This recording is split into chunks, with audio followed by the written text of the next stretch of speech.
Hi friends, मैं संजीव और आज हम इस वीडियो में उत्तर मुगल काल के ऊपर चर्चा करेंगे।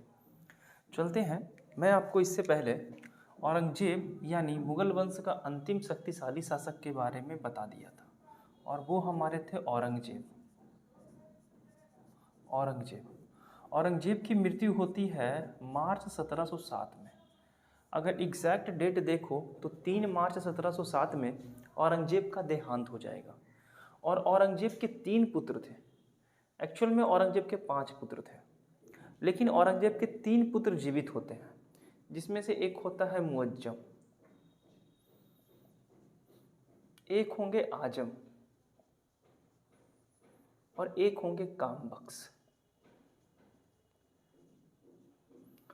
ये 3 पुत्र होंगे। जब औरंगजेब की देहांत हो जाएगी यानी मृत्यु हो जाएगी तो ये तीनों पुत्र उत्तराधिकार का युद्ध करेंगे, आपस में लड़ेंगे और लड़ने के बाद गद्दी पर बैठेंगे मुअज्जम बहादुर शाह प्रथम के नाम से। ठीक है, तो देखते हैं कौन कौन सा युद्ध होता है। तो यहाँ पे सबसे पहले सन 1707 में एक युद्ध होगा जिसका नाम है जजाऊ का युद्ध। और इस युद्ध में भाग लेंगे हमारे, जैसा कि मैं पहले बताया, मुअज्जम होंगे और इनके साथ लड़ेंगे आजम। और इस युद्ध में आजम पराजित हो जाएंगे और मुअज्जम विजयी हो जाएगा। ठीक 2 वर्षों के बाद यानी 1709 ईस्वी इसमें युद्ध होगा और ये युद्ध कहलाएगा मेरा बीजापुर का युद्ध। और ये क्वेश्चन पूछा गया है, बीजापुर का युद्ध। और इस युद्ध में भाग लेंगे हमारे फिर से मुअज्जम ही आएंगे और इनके साथ आएंगे कामबख्श लड़ने के लिए। यहां पे कामबख्श पराजित हो जाएंगे और मुअज्जम जीत जाएंगे, यानी आजम को भी पराजित कर दिए और कामबख्श को भी पराजित कर दिए। अब मुअज्जम बैठेंगे गद्दी पर, तो गद्दी पर बैठते हैं ये बहादुर शाह प्रथम के नाम से। बहादुर शाह प्रथम, यानी कि मुअज्जम उपाधि लेंगे बहादुर शाह प्रथम को और बैठेंगे 1707 से 1712 तक। चूंकि जब ये गद्दी पर बैठते हैं तो काफ़ी ज़्यादा इनका उम्र हो चुका होता है, इसलिए ये काफ़ी उदार प्रवृत्ति के होते हैं। यानी कि ये 65 वर्ष के थे जब ये गद्दी पर बैठे थे और इन्होंने मराठों तथा सिख धर्म के 10 गुरु हुए और 10 गुरु के बारे में हमें पढ़ना है। तो मराठा और सिख से मैत्रीपूर्ण संबंध स्थापित करेंगे हमारे बहादुर शाह। मराठा में हमारे होंगे साहू। औरंगजेब जब जीवित था तो साहू को कैद करके रखा था, लेकिन जब बहादुर शाह प्रथम गद्दी पर बैठते हैं तो साहू को रिहा कर देते हैं, पहली बात। दूसरा, सिख के 10वें गुरु थे गुरु गोविंद सिंह, जिनका जन्म 1666 में हुआ है।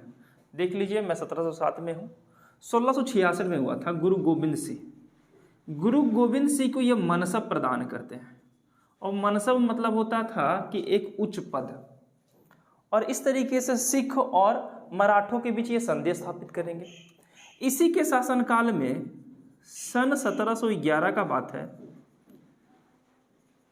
जोशुआ कोटेलर डच यात्री था, ये भारत आया था। ये बात आप याद रखिएगा, बस यही बात, ये क्वेश्चन आया हुआ है।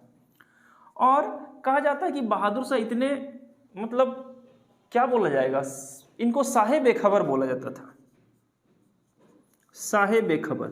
और अभी पता चलेगा कि साहे बेखबर इनको क्यों बोलते थे लोग।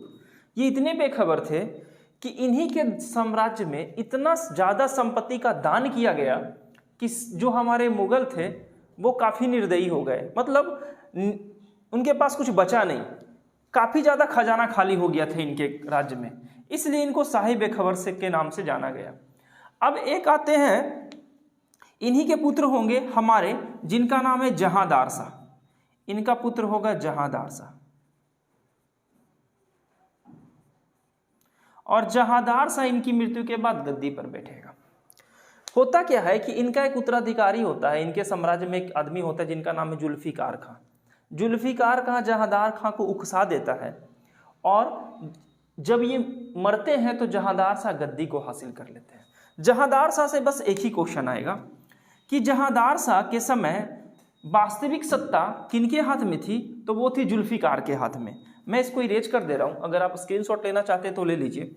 अगर क्वेश्चन का बात करें कि यहाँ से कैसा कैसा क्वेश्चन आ सकता है, तो ये दोनों युद्ध कब हुए थे और किनके बीच में हुए थे, ये याद रखिएगा। बहादुर शाह का वास्तविक नाम क्या था, ये आपको याद रखना है। जोशुआ कोटेलर के बारे में याद रखना है कि ये डच प्रतिनिधि भारत में कब आया था, और ये मराठों और सिखों के साथ इनका कैसा संबंध था।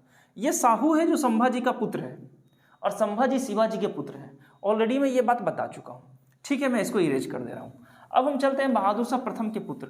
हमारे मुगल वंश के उत्तर मुगल काल में काफ़ी ज़्यादा शासक आते हैं, और एक ही बार में एक ही वीडियो में पूरे शासक को कंप्लीट करना थोड़ा लंबा वीडियो हो जाएगा।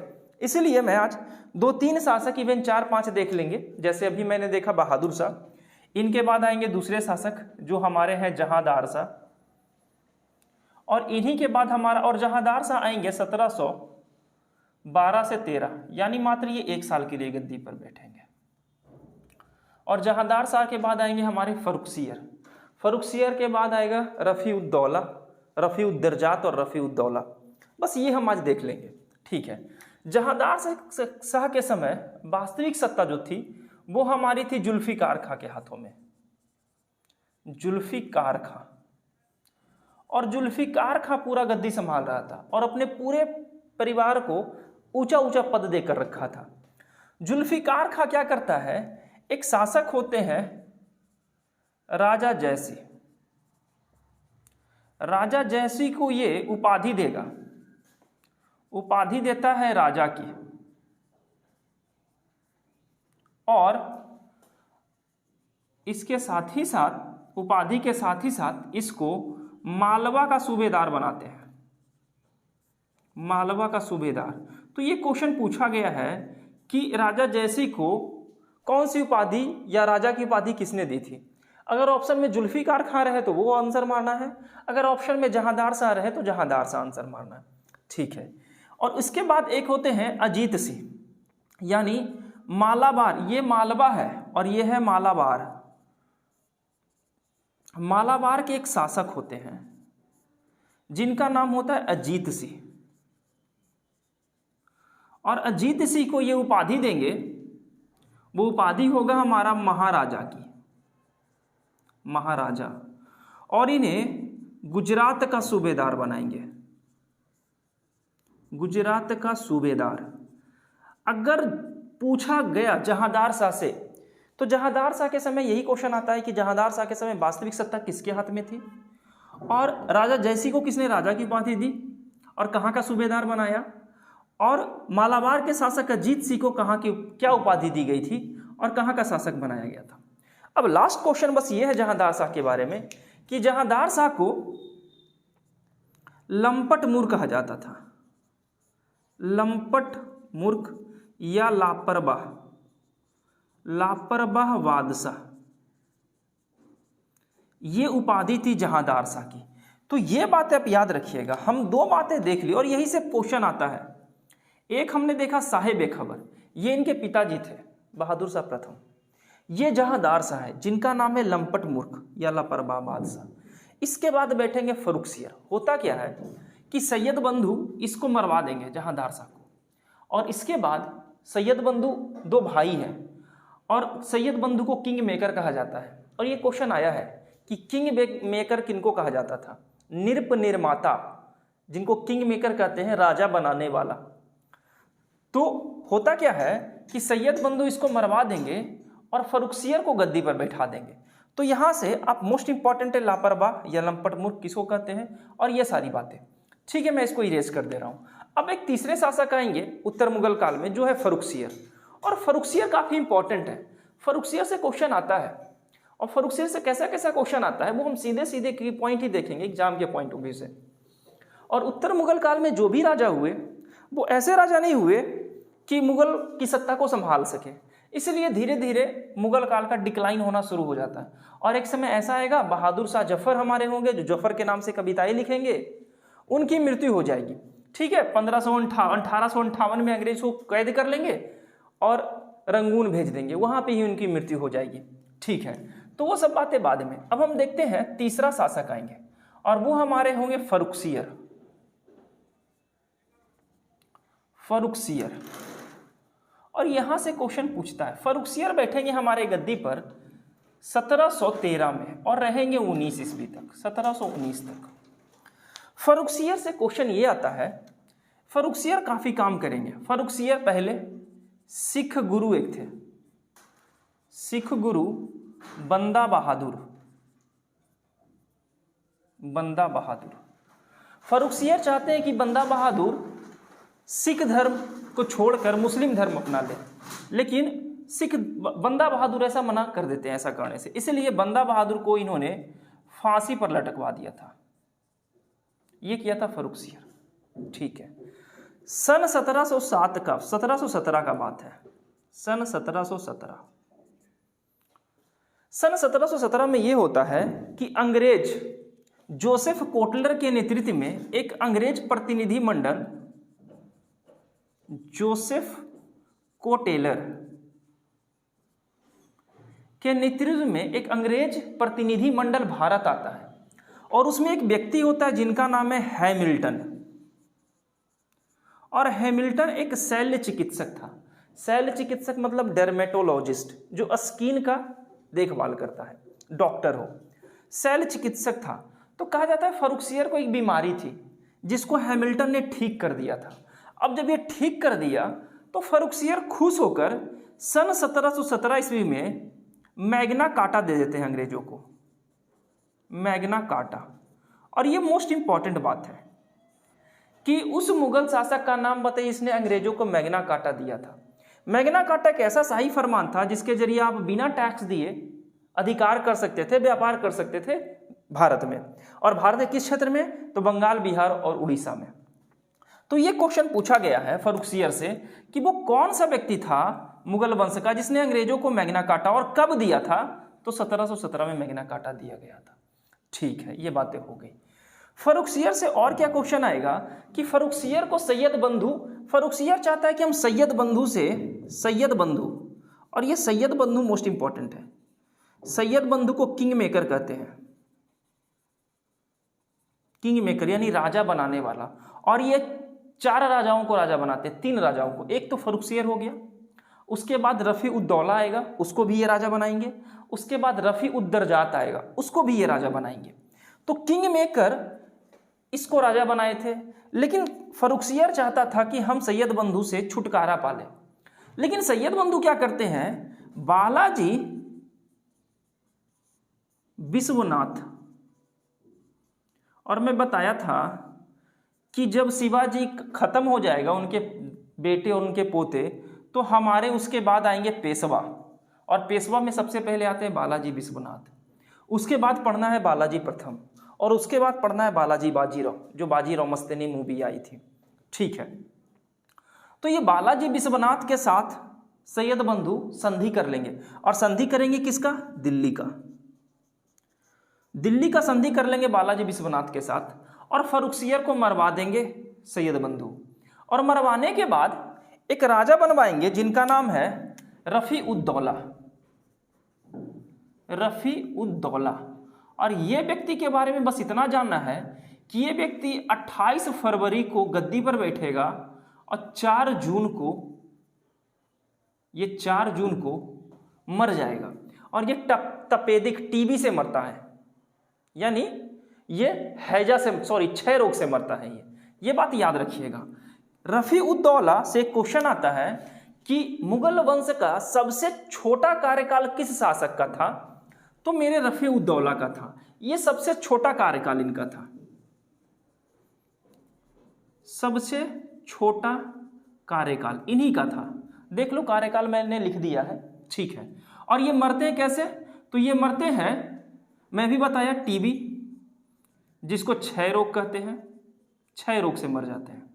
जब ये मर जाते हैं तो फर्रुखसियर के किंग मेकर यानी सैयद बंधु क्या करेंगे, एक और व्यक्ति को लाएंगे और वो व्यक्ति हमारा होगा रफी-उद-दर्जात। और ये दूसरा सबसे छोटा कार्यकाल इनका है। ये बैठेंगे 7 जून को गद्दी पर और जून, जुलाई, अगस्त, सितंबर, अक्टूबर नहीं, ये सितंबर में ही रहेंगे। 17 सितंबर को इनका देहांत हो जाएगा। ठीक है, तो ये बातें याद रखिएगा। अच्छा, रफी-उद-दर्जात से एक क्वेश्चन और, इनको ये शाहजहां द्वितीय का उपाधि धारण करते हैं। शाहजहां द्वितीय, ये बात याद रखना है। ठीक है, तो आप इतना बात याद रखना कि अगर अब ऐसे क्वेश्चन पूछा नहीं जाता है, अगर क्वेश्चन पूछा गया तो पूछा गया था सिर्फ इसी के लिए बस। अच्छा, इनकी मृत्यु कैसे होती है, तो इनकी मृत्यु आप देख लो, इनकी मृत्यु होगी पेचिस से। पेचिस जिसको इंग्लिश में डाइजेंट्री कहते हैं, पेट खराब होने के कारण। अच्छा, कैसा मुगल वंश का शासक है, हुमायूं सीढ़ी से गिर गया, अब जानते ही हो। इनको टीबी से मर गए, ये पेचिस से मर गए। और ये सब क्वेश्चन पूछा है कि मुगल वंश के उस शासक का नाम बता दिए जिनकी मृत्यु पेचिस से हुई है या जिनकी मृत्यु टीबी से हुई है। अच्छा, लू लगने के कारण भी एक लोग मरे थे। ठीक है, तो ये जितनी भी मृत्यु जैसे होती है ना, कुछ यूनिक टाइप का, उसको याद रखना है आप लोग को। ठीक है, ये 4 शासक 5 शासक के बारे में आज हमने पढ़ा। अब आते हैं हम फिर से लौट के सैयद बंधु के ऊपर। थोड़ा सा होता क्या है कि रफी-उद-दर्जात को शासक बना देते हैं। अब सैयद बंधु एक और शासक बनाएंगे, चौथा शासक को भी बनाएंगे, और वो होता है महमूद शाह। और महमूद शाह शासक जब बनेंगे तो ये 1719 में ही शासक बनेंगे। और 1719 में जब ये गद्दी पर बैठेंगे तो ये सबसे पहला काम इनका रहेगा सैयद बंधु को मरवा डालना, क्योंकि ये बंदा जानता था कि अगर ये रहे तो ये हमको भी मरवा देंगे। इसलिए महमूद शाह सैयद बंधु की हत्या करवा देंगे। और महमूद शाह के समय में एक व्यक्ति आक्रमण करता है भारत पे, जिनका नाम है नादिर शाह। और नादिर शाह 1739 ईस्वी में करनाल का युद्ध लड़ेंगे और महमूद शाह को पराजित कर देंगे। और कहा जाता है उस समय करोड़ों का धन, लगभग 30 करोड़ का धन लेकर गए थे। शाहजहां का कोहिनूर का लगा हुआ सिंहासन भी अपने साथ लेकर चले गए थे। तो नादिर शाह का आक्रमण, यानी अगले वीडियो में मैं मोहम्मद शाह यानी महमूद शाह के बारे में बात करने वाला हूं। महमूद शाह मेरा मोस्ट इंपॉर्टेंट है टॉपिक। ठीक है, तो इतनी सारी बातें हो गई। अब हम चलते हैं, फर्रुखसियर का उपाधि क्या था। एक इनका उपनाम भी होगा, जैसे हम उपनाम देखे थे, लापरवाह देखे, लंपट मूर्ख देखे। इनकी उपाधि थी घृणित कायर की, और यह क्वेश्चन पूछा गया है। घृणित कायर, फर्रुखसियर को घृणित कायर यानी काफी डरपोक कहा जाता था, चिकन हार्टेड। ठीक है, आज की वीडियो में बस इतना ही। जाते जाते एज यूजुअल आपके लिए 2 क्वेश्चन। पहला क्वेश्चन कि मुगल वंश के उस शासक का नाम बताइए जिनका कार्यकाल सबसे कम था, और दूसरा क्वेश्चन उस शासक का नाम बताइए जिसने अंग्रेजों को मैग्ना कार्टा दिया था और कब दिया था। मैं फिर मिलता हूं अगले क्लास में, और मैं अगले क्लास में उत्तर मुगल काल में बचे हुए कुछ शासक जैसे महमूद शाह हो गए, अहमद शाह हो गया, अहमद शाह अब्दली हो गया, उसी के समय में शासन काल में आएंगे ही हमारे शासक, तो वो सब के ऊपर मैं जिक्र करूंगा। तब तक के लिए अपना ख्याल रखिए, पढ़ाई कीजिए। मैं फिर कल मिलता हूं, तब तक के लिए धन्यवाद।